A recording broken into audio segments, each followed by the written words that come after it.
Austérité drastique au Portugal aussi. Le Premier ministre vient d'annoncer que le budget 2012 allait notamment supprimer les primes de fin d'année des fonctionnaires et allonger la durée de leur temps de travail. Des mesures douloureuses destinées à enrayer une récession au Portugal plus importante que prévu l'année prochaine. Pedro Passos Coelho. Le gouvernement a décidé de permettre l'allongement de la durée du travail du secteur privé d'une demi-heure par jour et d'ajuster le calendrier des jours fériés. Le budget 2012 prévoit l'élimination des 13e et 14e mois pour tous les fonctionnaires et les salariés des entreprises publiques gagnant plus de 1 000 € par mois.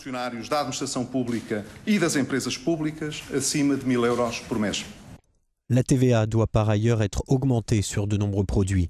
Les salaires des fonctionnaires ont déjà été diminués de 5% cette année et les responsables syndicaux en ont cette fois sérieusement assez. Ce qu'il se passe, c'est qu'à chaque étape, l'effet de l'application de chaque plan d'austérité amène le pays dans un trou encore plus grand. C'est ce qui est arrivé en Grèce et ici, on est en train de suivre exactement le même chemin.